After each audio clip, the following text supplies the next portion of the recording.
Shalom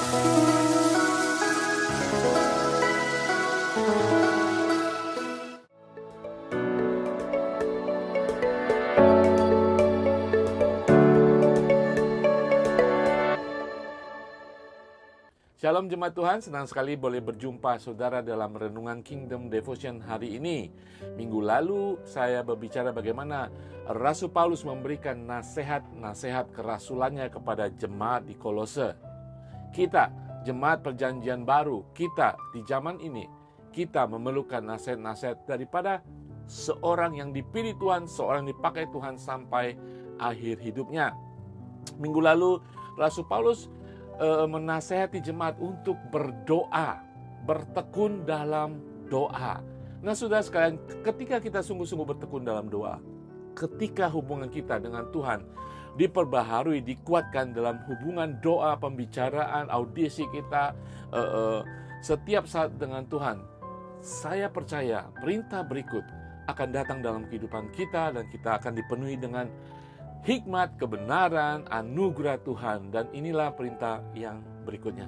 Kolose 4 ayat ke-5 mengatakan, hiduplah dengan penuh hikmat terhadap orang-orang luar. Pergunakanlah waktu yang ada. Hiduplah penuh hikmat terhadap orang-orang luar. Setelah kita memiliki hidup dengan Tuhan secara vertikal, hubungan relasi kita dengan Tuhan begitu dalam, begitu intim, begitu dahsyat, saudara, inilah saatnya kita memperhatikan hidup kita secara horizontal kepada orang-orang yang belum percaya, kepada saudara-saudara seiman kita. Rasul Paulus menasihati hidup penuh dengan hikmat. Saya percaya, sungguh saya percaya, ketika kita akrab dengan Tuhan, dengan firman-Nya, mengikuti, mentaati firman Tuhan, saudara akan penuh dengan hikmat ilahi.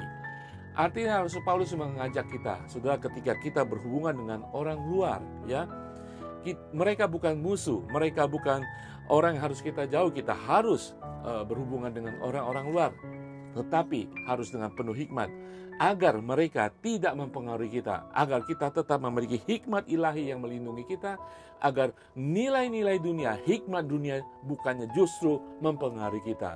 Kita harus membawa firman Tuhan, kebenaran firman Tuhan kepada orang lain, tetapi kita harus perlu dengan hikmat bijaksana dari Tuhan.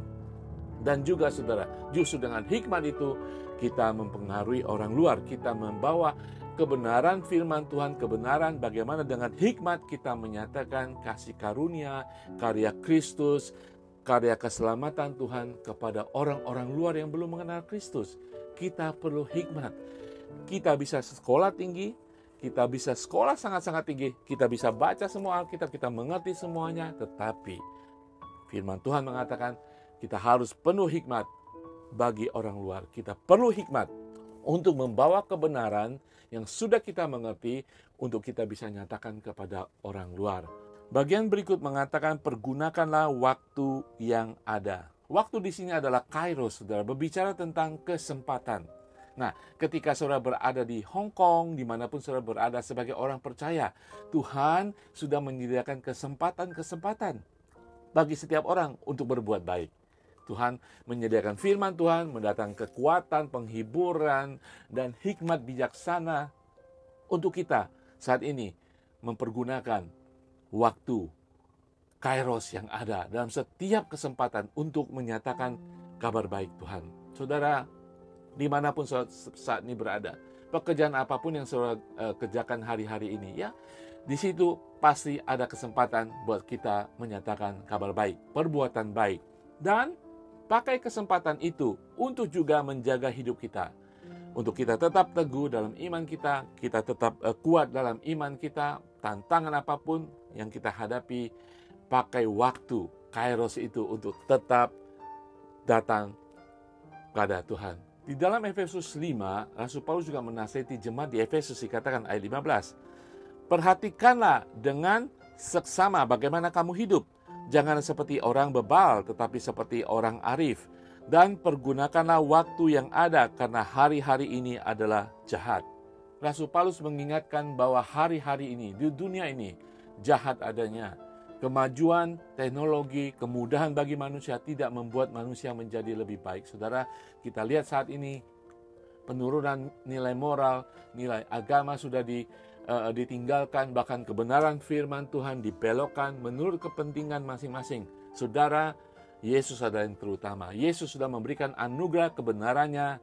Kita tetap teguh, pakai kesempatan yang ada untuk kita semakin dekat dengan Tuhan, sehingga segenap amanah agung Tuhan untuk kita keluar menjadi terang, menjadi garam, tetap terlaksana, agar kita tetap waspada menjaga hidup kita dengan hikmat dari surga. Kita berdoa, Bapa di surga, terima kasih Tuhan untuk kasih-Mu Tuhan, untuk ingatan-Mu Tuhan. Terima kasih Tuhan untuk nasihat ini Tuhan, agar kami Tuhan sungguh berhati-hati dalam kehidupan kami. Kami percaya Tuhan, ketika umat-Mu datang kepada Engkau, Engkau memberikan hikmat, kekuatan, wahyu, kebenaran Tuhan untuk mengawal kehidupan kami, untuk kami melihat, mempergunakan waktu yang ada, kesempatan yang ada untuk memberitakan firman-Mu, sementara kami tetap dilindungi oleh kuasa dari surga, di dalam nama Tuhan Yesus. Haleluya, amin. Saudara, mari kita tetap maju. Saya berdoa hikmat Tuhan datang dalam kehidupan saudara, tetap mengumandangkan kabar sukacita bagi orang-orang di luar. Tuhan Yesus berkati.